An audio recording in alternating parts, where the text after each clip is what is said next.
अनुसूचित जाती SC आरक्षण बचाव समितीचा आमचा मेन उद्देश असा आहे की आता अनेक ठिकाणी आमचं आरक्षण राजकीय लाटलं जात आहे.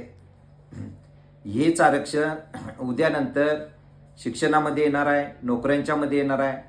येणाऱ्या पिढीचं जर संरक्षण आपल्याला संविधानिक मार्गाने जर करायचं असेल तर यामध्ये कोणीही राजकीय किंवा याला काहीतरी वेगळं वळण न देता, शंका कुशंका न बाळगता आपल्या येणाऱ्या पिढीचा विचार करून यामध्ये आम्ही या मोर्चासाठी आलं पाहिजे.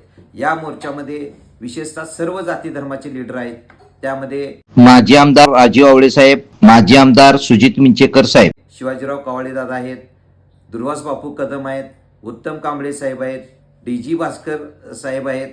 त्याच पद्धतीनं या अनेक जाती धर्मातील लोक आहेत, नेते आहेत, सामाजिक कार्यकर्ते आहेत. आमची भूमिका एवढीच आहे, येणाऱ्या पिढीला जे संविधानिक मार्गाने जे आरक्षण होतं ते शिक्षण असू दे, नोकरी असू दे, जे 341 कलमानुसार बाबासाहेबांनी दिलेलं होतं ते आरक्षण मिळालं पाहिजे. आणि बाबासाहेबांनी भारतीय राज्यघटनेच्या कलम 46 नुसार अनुसूचित जाती आणि जमात यांचं आर्थिक आणि शैक्षणिक संवर्धन झालेलं पाहिजेत आणि त्यानुसार आमची डेव्हलपमेंट झाली पाहिजेत. आम्ही गुलामगिरीतनं बाहेर पडलं पाहिजेत.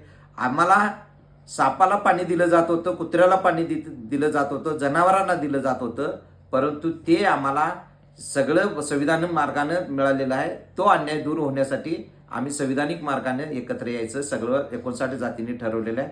त्यामुळे मोर्चाला प्रचंड संख्येनं कोणतीही कुशंका न बाळगता, कोणतीही भीती न बाळगता बहुसंख्य संख्येनं आपण एकत्र यावं आणि कोणत्याही जाती धर्मावर कुणावरही टीका करू नये. आम्ही करणार नाही, तुम्ही करू नका. आपण 59 जाती SC बचाव आंदोलनासाठी सर्वांनी यावं ही मी नम्र विनंती करतो.